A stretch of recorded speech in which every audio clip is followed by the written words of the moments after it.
look, man, if you want to remain a entity and you want to see success, there's going to be aspects of it that you don't like, but you got to play it. Otherwise, you're not going to be set to exist. In the world of comics, is piracy a big deal?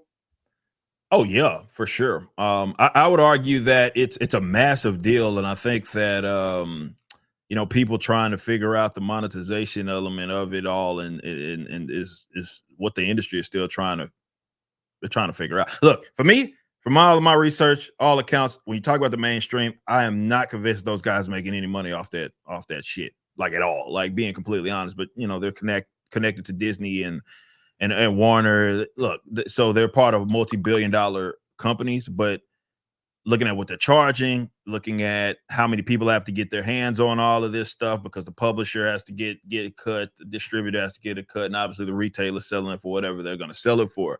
It's just not a whole lot of money for them and their model. But in a lot of companies' cases, you've even seen that in the manga sphere where they treat it more as a loss leader, right? Mm-hmm. So it's like to drive people to other products to buy for them. But yeah, I mean, it's going to always remain a problem. It's just how, I guess, everybody's trying to figure out the creative way to still make money off of that, despite that being an inevitable issue. It seems kind of a real weird place as something that's built around like physical pages and having imagery, and then someone can just scan it and put it online or whatever it may be. It seems like it'd be kind of messy, but it's obviously been a big issue in the gaming space. And Nintendo says that this. I saw this headline. I was like, holy shit. Nintendo says Tears of the Kingdom was pirated 1 million times before it even came out, which is insane. And this is stemming off of a lawsuit that they filed against this emulator Yuzu. Are you familiar with this emulator? Mm-mm. Yeah, I wasn't either.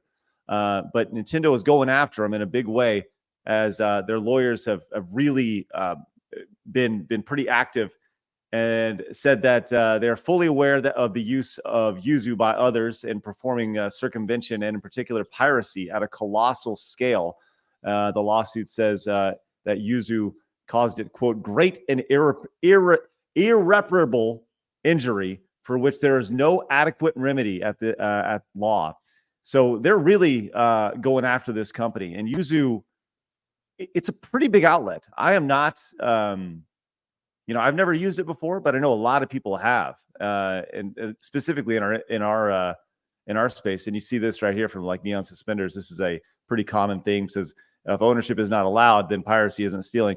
I think they're talking specifically about, with digital games, digital copies of things, and because you don't technically own them, I guess.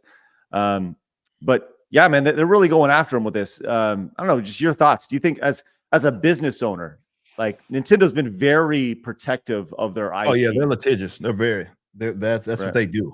They do that. I mean, there's stories after story that a lot of people don't even hear of them going after people. Obviously, as a business owner in a creative field, I got a feel for it. I think folks definitely in America, and I don't know, this might be a Japanese thing for sure, but especially in America with all of these laws, I think that what a lot of people find themselves being, let's say this, I think that people find themselves, like you start seeing success, you're going to find yourself being humbled by how no matter what your principles are, no matter what it is that you advocate, the game is the game, right? Everybody saw me as an example go through what we recently went through with ISOM, right? Now, granted, we came out on top on the other side of that, but I could go into it and say, yeah, this IP stuff, I don't believe in it.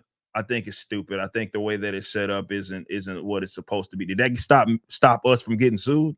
No, didn't stop anybody. Like, and it's one of those things where from the general customer, general person that wants to be entertained, they're going to see it from a completely different perspective than someone that's like actually that holds the IP, if you will. Because the game is set up to do exactly that, to go after people, right? Especially in America, where you can just sue anybody for fucking anything. Like, it doesn't mean you're going to win, but you can sue somebody for fucking anything, really, for the most part. And it's a game that has to get played. So well, I won't say it has to get played. Well, it does if you want to come out on top. Otherwise, you'll get buried.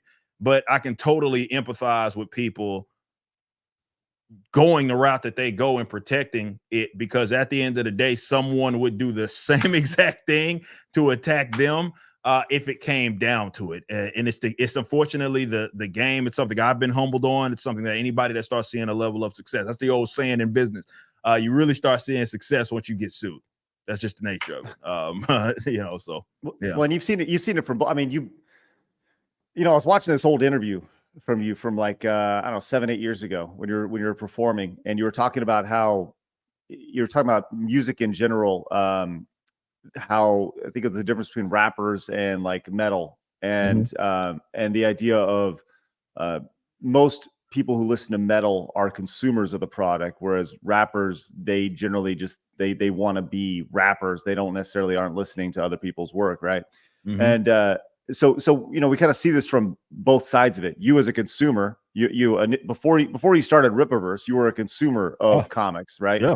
And you had your thought, and now as a business owner, you probably think from a different perspective than you did. You have to. Yeah, it's humbling. I mean, that's part of the growth. It's like you go into it with one idea. I mean, I've had to deal with that. Just, I would argue, Greg, more from the political aspect, because with my political philosophy, and I've done videos, I mean, historically speaking, for the last over a decade, right? Even talking about the subject of IP and my position on having like Kinsella's general, like, for people that don't know, Kinsella is an anarcho-capitalist, and he's talked extensively about like IP and how, as it exists right now, it's like a state protected monopoly, right? So we'll be illibertarian.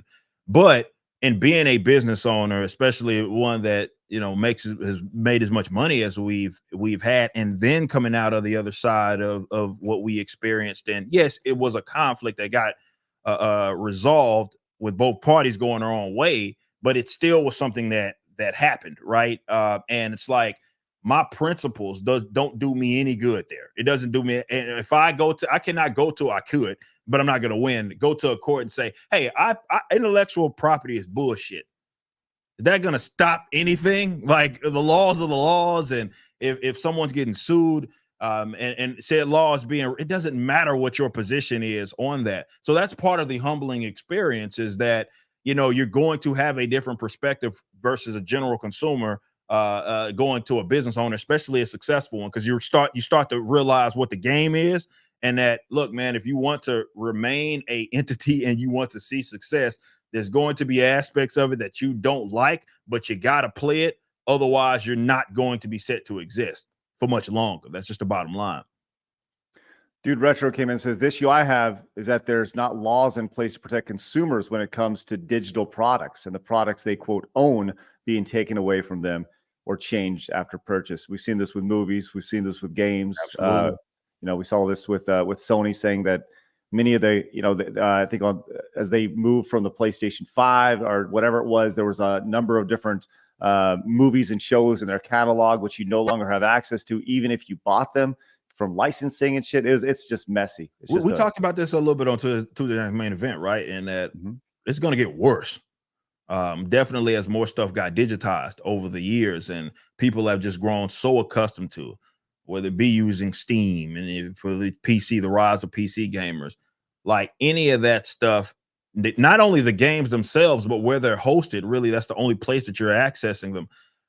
If the company decides to go out of business, or if they decide to, hey, it's not worth it financially for us to continue to host these servers, that game is now useless to you, right? It is useless. And I would argue that that's also part of why I think you're almost seeing a rise in physical media again, as well. And it's not just with the access, it's the censorship thing as well, as they start to like reprint items, and they start to re-release things, and they get censored to hell in comparison to the original thing. I think that's why you're seeing a rise in that, because people are realizing very quickly, because we're starting to go through a generation of people that really just grew up on this whole digital media thing, that, well, you only own it to a certain extent, because if that stuff goes down, the servers go down, and they decide not to host this stuff anymore, it's useless. You don't have it anymore. We saw that with some of the comic stuff with this comicsology and all that. Like, do you have access to that stuff anymore? If they decide you don't, then you don't. And of course, they're going to have it in their terms of service that say, well, you don't technically really own it. So I for sure see the customer's perspective on that. Mudahar from Some Ordinary Gamers came in, says Nintendo is suing one of the largest emulation projects for the Switch. Go fuck yourself, Nintendo. So people are, obviously he represents a lot of people and their voices. And this is just going through the comments here. You see this guy says, speaking of Nintendo, refuses to port old games to current platforms, gets angry when consumers create an alternative, and continues to refuse alternatives. Holy logic. I almost feel like in this case where when you deal specifically with this emulator right here that we're talking about, this Yuzu, like you see a lot of these games, their frame rates have been upped. Games that were like Zelda, which was like 15 frames a second or whatever it was. You now see these, Ocarina of Time now being 60 frames a second, being able to play it on these emulators. So you almost think you almost wish Nintendo would just embrace it a little bit and find a way to work with them. And in some way, shape, or form. I would argue that, like, I guess as a business, you would just be forward thinking on, hey man, this might be an inevitable thing. Forget the law, like they're still going to do it. And maybe, with some of these bigger companies that have a little money, you might be able to get something out of them if you decide to sue them. But most people, that's not going to be the case. It's not even going to be worth it to take them to court. So at that point, your best bet is to get ahead of it. And again, the game is the game. So put the shit out yourself, give them an opportunity to buy it. So you can at least cash in, because the piracy thing is just an inevitable thing. I'm not saying that I'm a fan of it. I'm just saying that's just a reality that definitely, as a company as big as those guys, it's just that something that you're going to have to deal with. It's funny. We back in the day at Screw Attack, we worked on the first two angry video game nerd adventure games, and released them on Steam. And I think we went to the Wii or whatever the Nintendo console was back in the day. And this was I don't know, 2010, maybe 2011, 12, whenever it was when we released those games. And I was looking at stats. We sold, I don't know, 50,000 copies of that game, whatever it is, and mostly digital. But we found through some research and some diving that the game had been pirated close to 500,000 times. So it was like a 10-to-1 pirate to buy ratio. And it was like, holy shit, It has an impact. At the end of the day, we can't pretend that it doesn't. I think we saw this even more so with like Dreamcast, right? Like, oh yeah, that was. Would you argue that that's what did the platform, or did it in? Oh yeah, absolutely. I personally had like the entire Dreamcast library burned onto CDRs back in the day. I mean, I don't know who didn't. There you go. So again, I can understand, especially as a businessman, I can understand both perspectives on that, because if not managed properly, it could ruin you, right? Hey, it for sure could ruin you. I am and was part of the problem. I'm going to tell you that right now. And the sooner we all realize we're all hypocrites in some way, shape, or form, the sooner the better we are.